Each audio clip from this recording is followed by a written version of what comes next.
Just a little gentle reminder of what's actually happening when we come together. Right? It's not someone who knows and is going to tell it how it is, and then someone who's going to get it, and then someone who's going to live in happiness and bliss and forever after. That ain't it. What we're offering is our nature, and dropping out of a dream that we're left out of the fold, that because of what we experienced karmically or as children, maybe some adults, that doesn't quite allow what the promise, the fulfillment, the deep whole contentment, that isn't something that's made up or manufactured. It's the actuality of the foundation of who we are. No one is excluded. And for some strange reason, and I don't know why, but I've observed it through many, many, many years and experienced it myself, is we don't always include ourselves in this great, unfathomable, vast, unbelievable creator of all things, all beings, all experiences.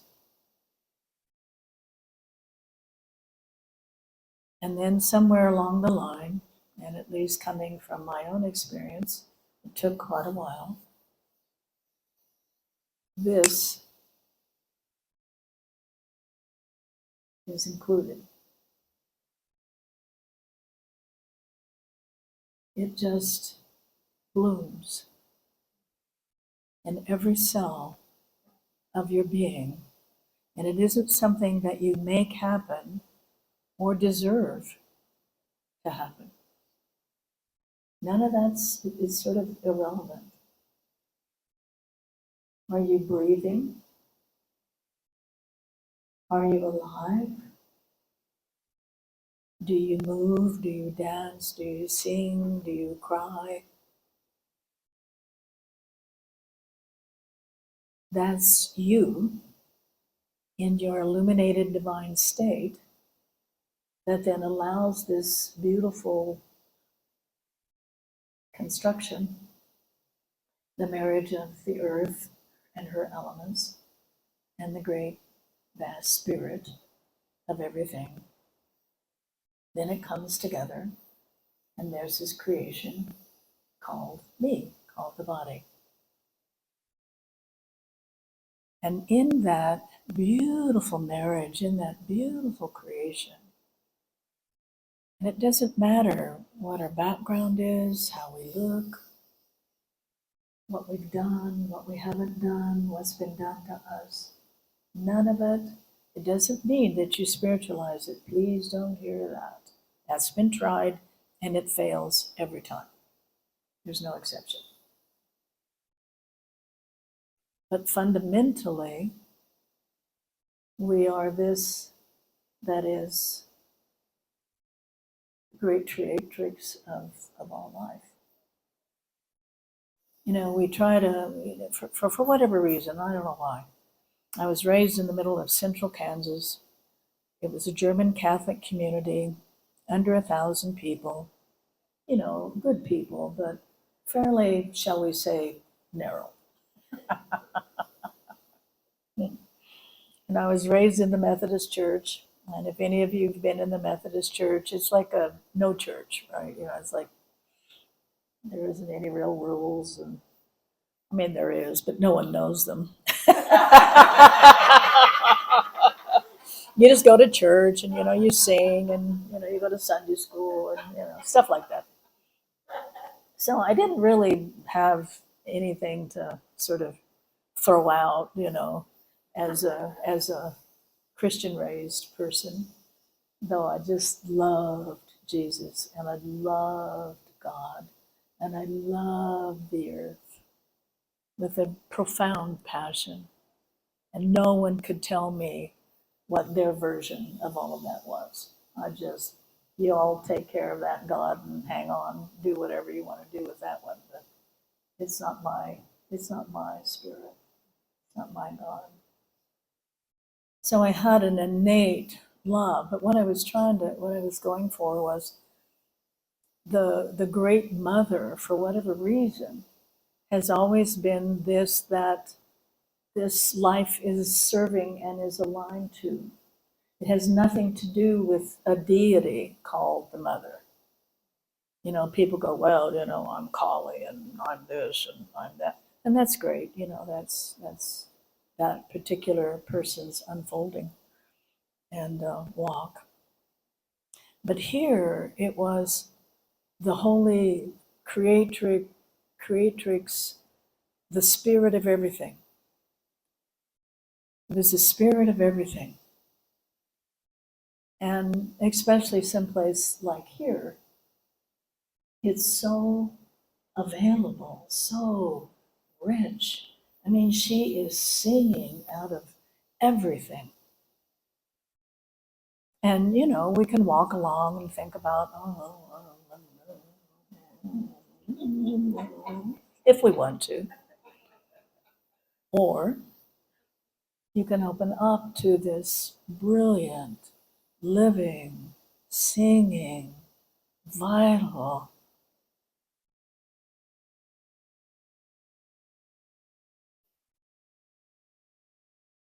essence. And I encourage in this very short time that we have together, and like last night, I was just trying to open it up to there's a kind of discernment. Maybe that's the word. And maybe that's even wrong because that does kind of suggest a polarity. And mind works in polarity. Spiritual mind works in polarity. What we're speaking of has never been divided. There is no this and there is no that. It's this whole unbroken brilliance. It's the illumination of our lives. It allows us to live this life exactly as it is. And the earth can be a vale of tears, or the earth can be this unimaginable, gorgeous creation. And it's all of that. It's all of that. But what illuminates it and what's totally unconditional, totally unconditional. In fact, there's these great stories that come up that are about those that experience the most unimaginable suffering that any human being could ever imagine. In the concentration camps, in slavery, in war, unimaginable. And for whatever mysterious reason, that awoke that human to love, to their divine nature. So it's mysterious and it's unconditional. And though as human beings, we can have preferences and, we have opinions. I like it when I can hang out with someone for a little while and we can be political and we can say exactly what we want to say and gripe about everything and fantasize about moving to Costa Rica. to get the hell out of town. But it doesn't stick. You know the difference? It's just like thoughts. You can beat yourself up trying to get rid of all of your thoughts. Good luck. There can be periods where there is simply no thinking, and some people are more wired up that that's more available than others. Some just have a very busy mind. But those thinking and those opinions and that busy mind are just arising and falling in this that is untouched, it's unfractured, and it's constantly awake in awe and in love. And I don't mean the romantic love. We all love the romantic love. We it's our, we really get off on it for a little period of time. You know how that goes. I fell in and out of love many times. I have a friend, she was kind of a a man magnet, very beautiful, and sexy, and was in the 70s and 80s, and men just like flocked to her, And she said, it's 6 months up and 6 months down. 6 months trying to, being in love, and 6 months trying to get the hell out of it. So that's our idea of love, right? That's our kind of our, but the love that is spoken of in all the sutras and all the teachings and what everyone discovers. Love is the beingness. Love is the Holy Spirit. Love is that interweaves and interconnects and bind, not in a bad way, but bind in that we are a part of each other. And it doesn't matter what you've done, where you've been, what they've done, where they've been. I don't mean you take on someone's undiscovered hell realms. You just move away. But at the same time, there's a quality and an aliveness. It's like a effervescent kind of a quality. It's not duh. It's very alive. And it speaks, it communicates, it informs. It's the great mother. She comes out of total, dark, still, unfathomable ground of being and arises, and without reason or cause creates herself in the myriad of forms. And look where we are. So in a certain kind of way, your whole body cellular structure is made up of this living spirit, this living intelligence. And it draws the elements by coming into the earth realm. So then, we have fire and water and air and what's the other one? Earth. Thank you. Just left there for a minute. And so it just like marries with spirit, and it creates itself, in tree and flower and body and food. When you eat your food here, it's so fresh and exquisite, and you can feel love in the food. They really are giving everything that they can give for us to be able to eat, the fine food, or, that isn't cooked, the fruit. You can sense the sun in the fruit. You can sense the water and the aliveness, the prana in the fruit. And then you take this into this body. It's also made up of the sun and the prana and the earth's intelligence, the fire, right? Creation and dissolution.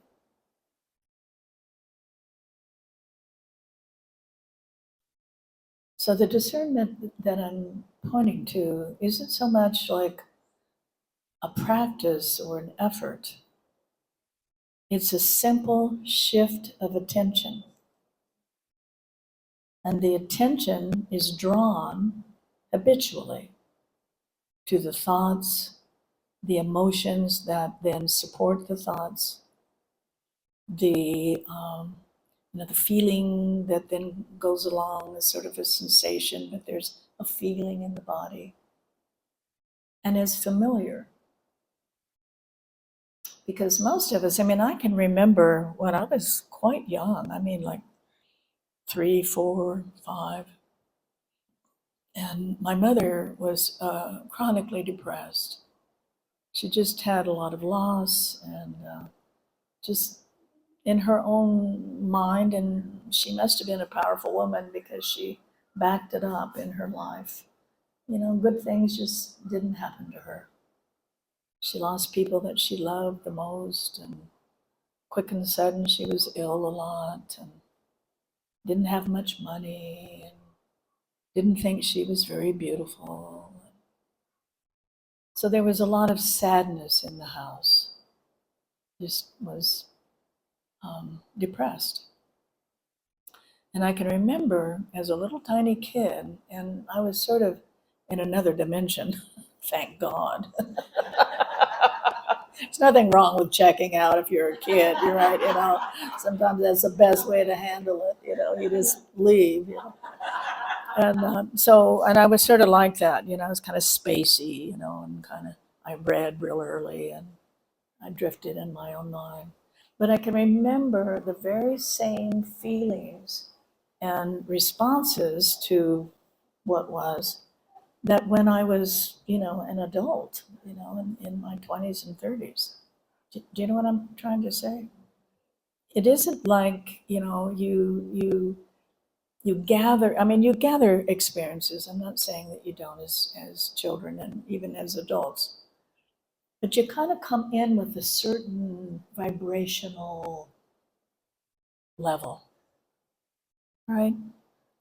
And for whatever reason, I think it's karma, frankly, not good and bad karma. It's just how you come in.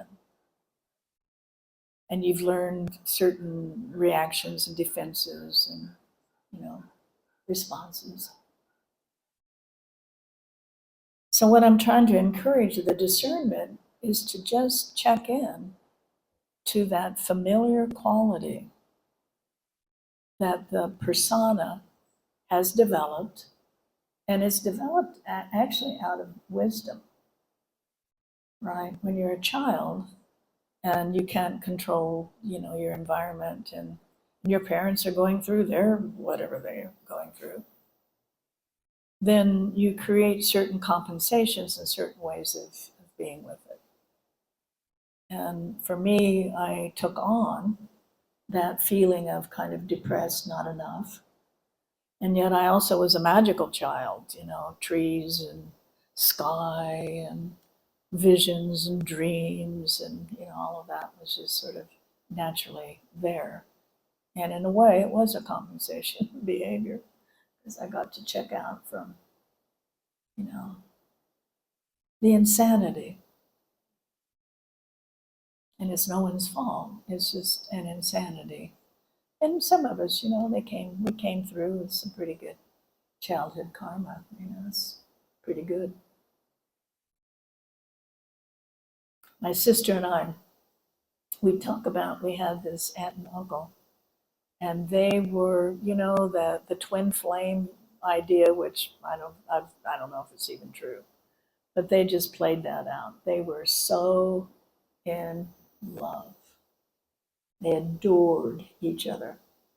They woke up, they reached for each other's hands. She'd sit and watch him shave, and then they'd go and he'd fix her coffee, and they just adored each other until he died. He just had an aneurysm and he was gone. But their children were raised, and it was very, very Christian, very born again Christian. The children were raised that way. And they were, reasonable children. And my sister and I were pretty neurotic. And we always used to say, a good childhood doesn't always make, for a good life. Because these cousins, they went on to lead very conventional, pretty non-explored lives. And my sister and I, because we had to, we probably would have taken ourselves out or, whatever. We explored deeply our lives. So it doesn't mean if you've had a really wonderful childhood that, you've beat the karmic game. It just means that's how it is in this incarnation. Do you hear that? This is just how it is in this incarnation.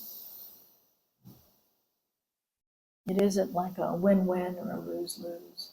In fact, what I've noticed through time is people who have really some deep liberation. I mean, they've experienced some deep pain.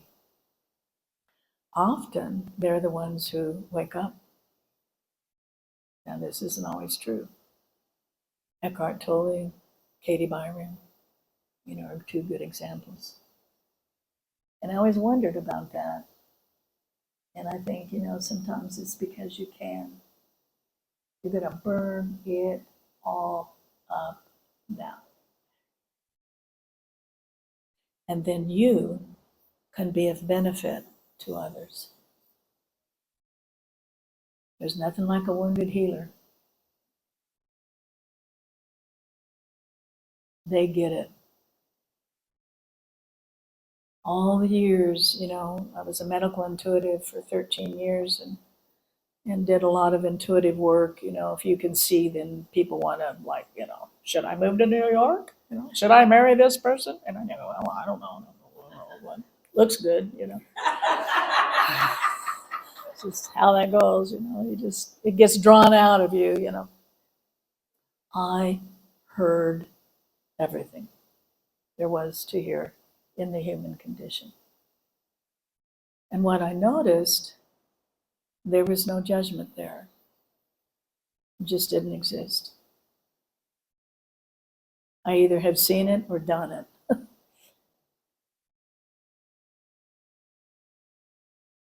So what I'm trying to say is, you are born with a certain tendencies and a karmic agreement to dissolve certain patterns that perhaps your matriarchal or patriarchal lineage couldn't. They just couldn't. Culturally, you may be coming in and helping dissolve and liberate certain cultural tendencies. It's mysterious. You really don't know. You just know on some level that you're coming in to resolve what has not been resolved. That's what you do know, because that's what you are experiencing. You can dress it up and you can make it pretty, you can make it horrible, you can do all sorts of things with the story. But finally, eventually you come into and you see it as it is. And judgment isn't a part of it. It's a seeing. And the seeing is a kind of loving. It takes it in there, where we just simply, with our mind and our personality, we couldn't enter it. So the discernment is the recognition that we came in with a certain tendencies, and we get used to it. If you really look at everything, is just vibration. And so you come in and you have kind of a level of vibration that you're functioning under. And often it's because the parents, have a certain level of, and it's not good, bad, high, low. It's It's just vibration.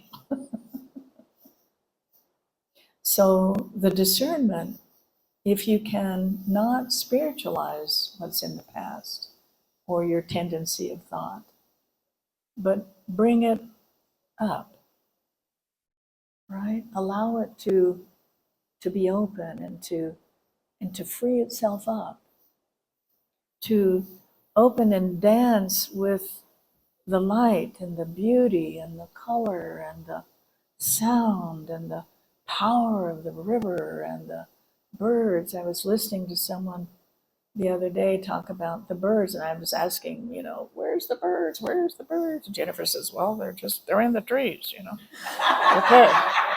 Oh, look. And so Mary, she's higher, and she says, oh my God, I was just so overwhelmed with the birds. Turquoise and purple, blue and red and yellow. And I'm going to go live where you live, because I don't see the birds. Do you hear what I'm saying? It's a habitual vibration that you are familiar with. And it's no more true than any other level of vibration. Do you hear what I'm trying to say? It's a habit. There's people that are positive, and there's people that have, they kind of live in a despair or a difficult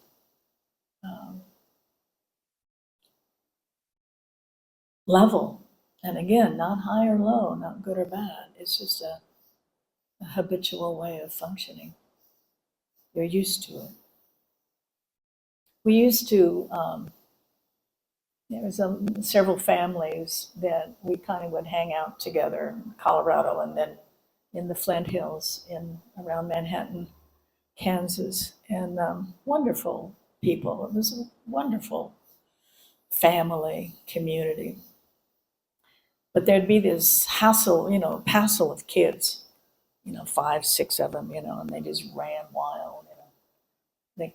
Someone called it benevolent neglect, because they just went to the creeks, they went up to the mountain, they went there, they went camping, and they're just this pack.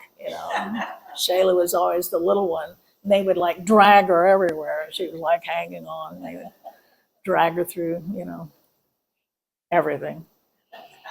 But there would always be one. We'd say, well, what did you do today? What was your adventure? And someone would go, oh, it was just so wonderful. We saw a chicken, and we saw a kitten, and it was just so much fun. And then there'd be someone else, oh, it was hot. I got bit by mosquitoes. I was sweaty. I hated it. So out of 5 kids, and pretty soon you got which kid was going to have a terrible time and which kid was going to have a marvelous time, right? So it's just sort of the flavor. You've got a certain flavor, right? So I'm encouraging is not to deny something's wrong, but see if you can't come into something that is lighter and more inclusive and more embracive. There's this beautiful Dzogchen image, and some of the Dzogchen practitioners wear, and it's a mirror, and it's about this big. And what it's showing is the mirror of itself is clear. There's no overlay, there's no judgment, there's no hindrance, there's no should, there's no shouldn't be. It's just clear seeing.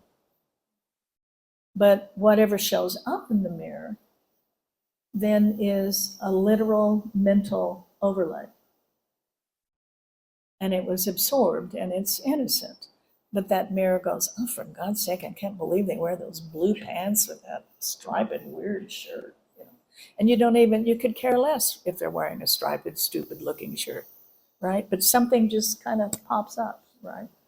Or, oh, they're so spiritual, and I'm awful. I'm da-da, right? So whatever it is, it shows up in this clear awareness, this clear mirror. It means nothing. It doesn't mean a thing. Actually, what's happening is it's showing up in this clear awareness because it wants to become aware so it can lay down and come back to the home ground. That's all it is. So it's a beautiful image to kind of bring to, I always called it those little murmurs, there's like, you get in tune with your thought forms, and, you get pretty clear with they aren't true, and they were your mother's and your father's, or you were wounded in a certain way, and so you have these tendencies, and, whatever. Most of us are pretty clear about that. Those little murmurs are the ones who like, you know what I'm saying? And it's just this track that runs. But by bringing them consciously and going, what is that? I could care less what that person eats or doesn't eat or walk or wear. I could care less. But something in there is sticking, right? It's like a sticky quality. And so you just include that. Let that relax and come home and dissolve, whether it's about yourself or someone else. It's all the same thing. We tend to not like judgmental people very well because we feel judged. Well, guess what? Because, we have that quality ourselves. And so we react to it. So the discernment is this unhindered, unobscured, not clouded by the memory, past, defense, projection. And there's a sense, a conscious sense of pure awareness, pure spirit. I am. It's a sense of I am. And there's certain qualities to it. It's been described through the times. Mostly it's a sense of ease, a sense of contentment with what is right here. It's a sense of I'm whole. I'm well. My matriarchal line was there's just not enough. And, when I first started to get in touch with really what that was, it affected everything. Everything. There was nothing that was not touched by not enough. Others, it's I'm not worthy. And so all sorts of defenses and projections and compensations come out of that. For others, sometimes it's like, whoa, look at me, baby. I am the cat's meow. So it's not always lack. It's a self-importance. So part of this, getting in touch with the pure essence of who you are, the quality, the sense of who you are, is getting in touch with that overlay that actually affects and colors everything.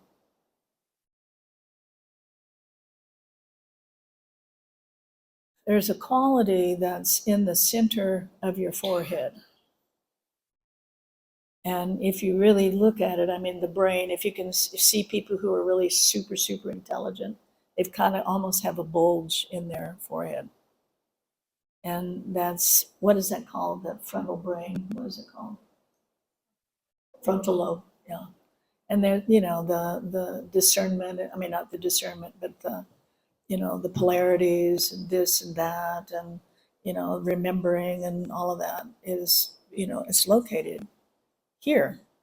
So when you get in touch with the open awareness, just open seeing, open presence, open being, then this starts to actually relax, because those muscles, probably a million times a day, are making a qualification, right? It's contracting over and over and over and over and over. So when that tendency stops, eventually it literally stops, then this actually starts to just, those muscles start to unlock and relax. You can also tell when people have really strong ideas and they've got this long vertical line, and it just relaxes. So the awareness is, it's embracive, it's open, it's sort of, it's extensive. So it's like a global quality. One of our beautiful teachers, Jean Klein, talked about the globality. And that's what he was talking about. There's a sense of sort of seeing behind, and there's a sense of, you know, your perception starts to shift. You get more aware of what's around you. And when you look what's in front of you, there's not like a contraction zeroing in and I hate people with red hair because my whatever was had red hair.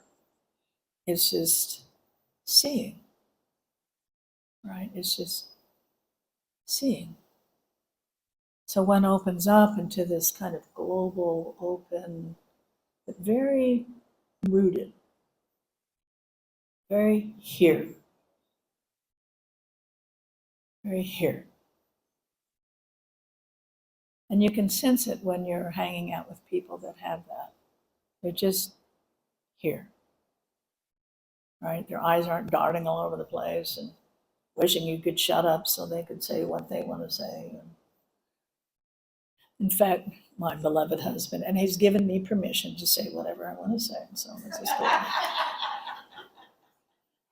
But he was raised with a mother who, you know, was never listened to, and probably was a genius intelligence. She could have ran the, you know, the world with one hand behind her back, right? You know, and oh, it's a little lizard. Oh, is it a spider? It's a tarantula. Well, cool.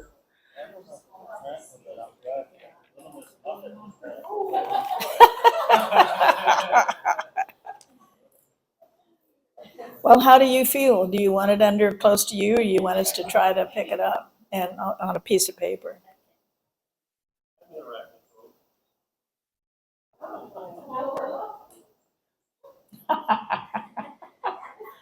There. Whoa!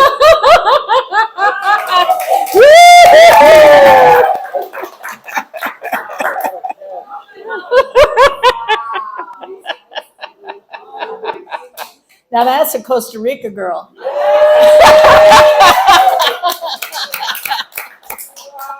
Woo-hoo.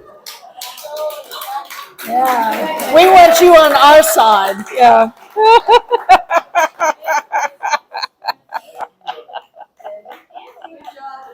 Yeah. Well, you're well, thank you. I thought it was a little lizard. I have lizards in my house. I don't know where they come from and what happens. But, so,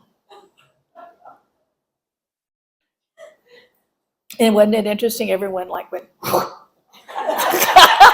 You weren't thinking about your past at all. You know? That's what I mean, right? You know? That was great. It was a great act right there. I'm going to go for a walk with you in the jungle.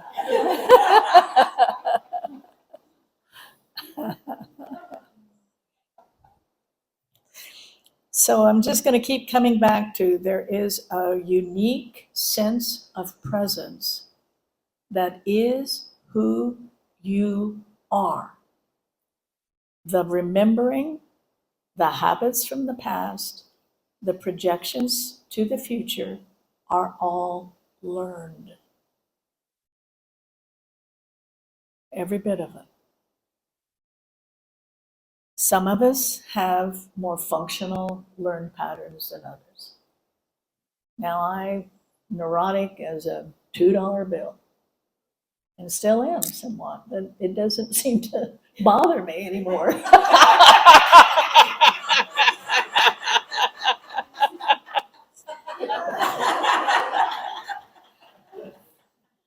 It helps. It helps because, you aren't this spiritual people. That's kind of past. I mean, it still hangs around a little bit. But, used to be, it was like if you were a spiritual person, you just.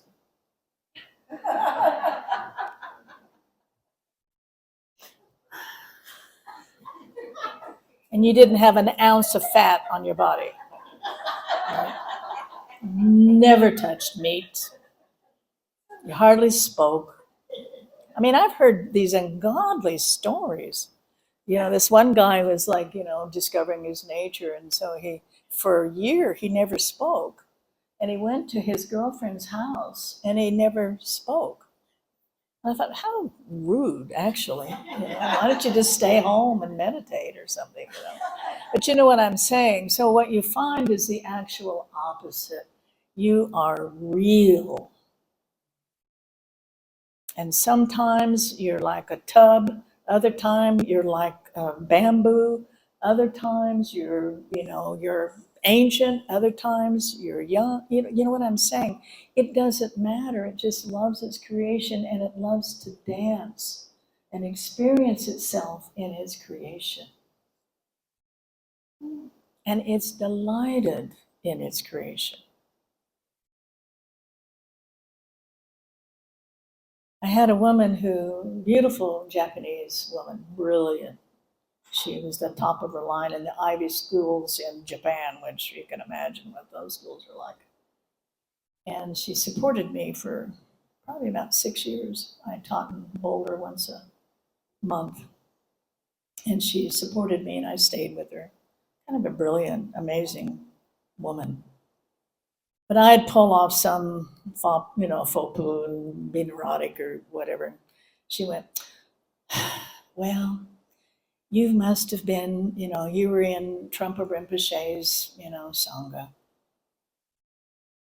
If you guys don't know about Trungpa Rinpoche's Sangha, I'll let you find out for yourself.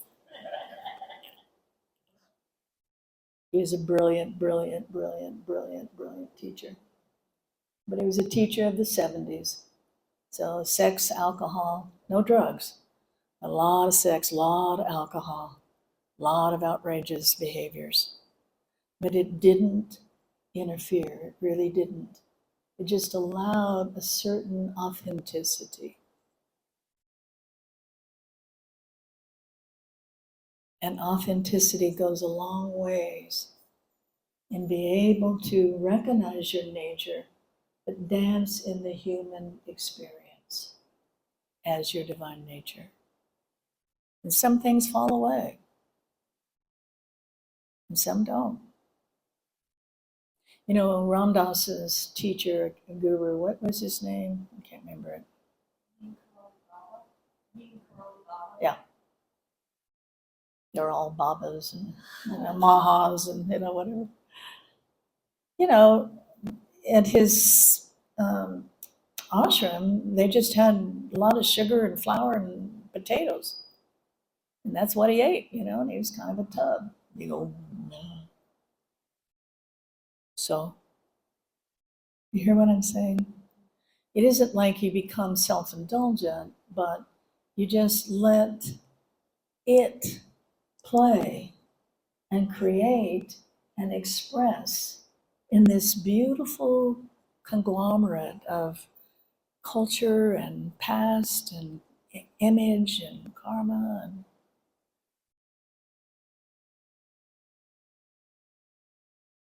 it's free. It's a beautiful book. Maybe many of you have read it because it's been out for a long time. It's called Free to Be Me. You remember reading it? She was a East Indian woman, and I think was raised in the U.S. I think, but anyway, she had all these cultures, the Western culture and the Indian Eastern culture, and she was highly intelligent, and so she was you know highly educated, and yet was supposed to act like an Indian traditional woman, and so there were all these cross currents in her life, and she got lymphoma, and her uh, friend had some cancer, could have been lymphoma, and she did the normal or the standard treatment, and it was just a nightmare. Her friend just suffered and suffered and suffered and died. So this lady decided, I'm going to not do any of that. I'm not going to put myself through that. So when she ended up in the hospital, and she had a lovely, lovely, lovely, lovely husband, just a lovely husband. And she ended up in the hospital. It's a very gross image, but she had egg-sized tumors from her groin to her neck. That's where she was when she went into the hospital. And he was just saying, please don't leave me. I love you so much. Please don't leave me. And I'll do anything to help you. So she, gets put in the room, and all of a sudden, and I thought this was fascinating, she could hear everything that was said in the hospital, and she could see through walls. Now, what is that woke up? Right? It's a living spirit that moves and permeates and is everywhere. And so she heard just going, this lady doesn't have a chance, man. Let's just give her pain medicine and she'll be gone. And I don't remember, you're kind of shaking your head. You may remember more of the details, Kathleen, than I do. But whatever it was, she just started the tumors just started to dissolve on their own. And, like within 3 weeks, she had no tumors. She was healed. But the point of what that is, and there's spontaneous healings, they go on all the time. And but we don't hear about them, or if we do, we get into I hope. That ain't the same as I am, right? But anyway, and then there's karma, there's all sorts of things that are involved. But Free to Be Me was she totally became authentic. And all of the influences, all of her cultures, everything that had been a part of her stress, not enough, all went away. And she just became authentically herself. So that is a sign, not off the wall, crazy, neurotic. You see some of the Zen people play that out of being, real kind of crazy and, unpredictable, and these big jokes that no one gets except the Zen guys, whatever. That isn't it. It's just this really present, authentic, natural being.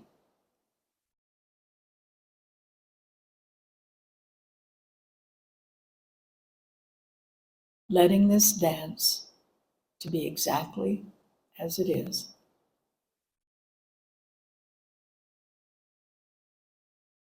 And it's like an unwinding.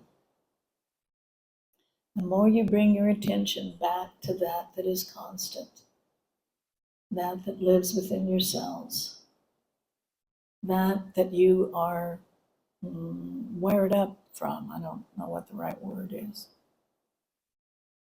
then letting it be, open to it, rest in it, be available, open-hearted as much as you possibly can. Be aware of the back, front, sides, all at once. then all of those that were bound by mother, father, ideas, loss, trauma, profound wounding, on its own, it unwinds. On its own. Now, God comes in the form of a counselor, a therapist. God comes in the form of a healer. God comes in the form of every one of us in the way that we serve and are. God comes in the form of an Advil. It does. You're okay if you have to take an Advil. It's all right.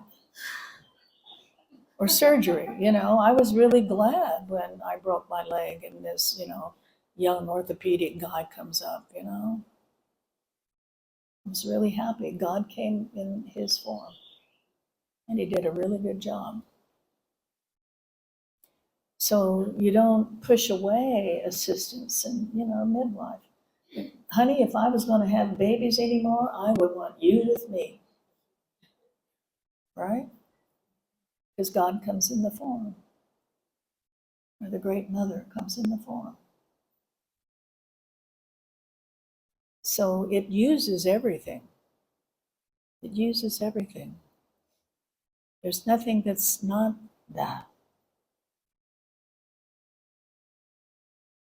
But the truth of it is its nature is harmony and wholeness. And it unwinds, and then you find harmony and wholeness within your life, within your cells, within your body, exactly as it is. But you gotta give it space to do that. Can't be constantly trying to control and push away and make happen and spiritualize. Because then it's a hindrance. I like that word, a hindrance. And you just remove the hindrances in whatever form that they come. And you remove them by just seeing them. And seeing them is loving them. And loving them is the fire that burns and dissolves. And you're not managing it. You're free from it. You're free from it. Many of us spiritual personalities have become great managers. I was talking to a woman who I met. She's 15 years Zen practitioner, and I'd met her in Omega, and then she became a publisher, and so she's in a spiritual publishing company. So she's in it, right? She's dedicated. She's high integrity, beautiful woman. She said, I was taking a walk the other day and I just realized I am managing my life.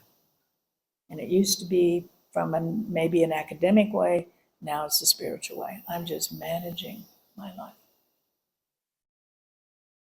That ain't it. It just isn't it. In fact, some of the most neurotic, crazy, off the wall, amazing people, because they don't have anything to lose. They're the ones who blow through. It's the ones that are like very, very, very, very good at life. I'm not making fun of that. If you're going to live life, run away, be good at life, right? It's a lot easier. They're the ones who are afraid to let go. Because if you let go, you're letting go of something that is not known. And for most of us, the unknown contains some really bad experiences. There's a reason to be fearful of the unknown.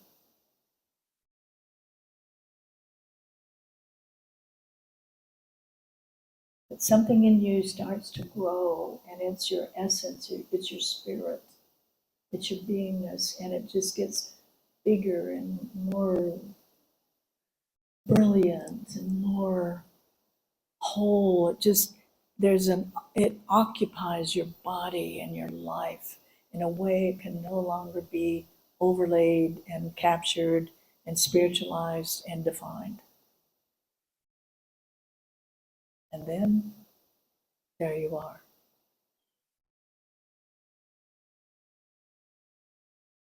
And the living presence then is actually identified as you. And then the persona comes and plays and dances and does its thing.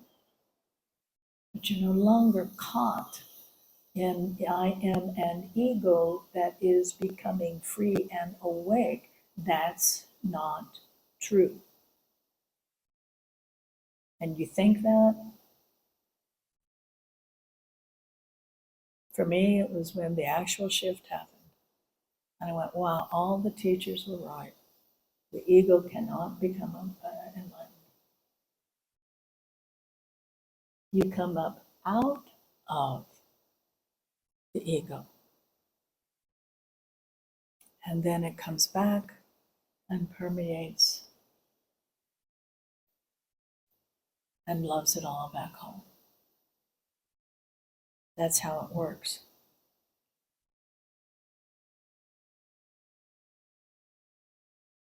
So you give up the hero ego. That's got it. Or doesn't got it.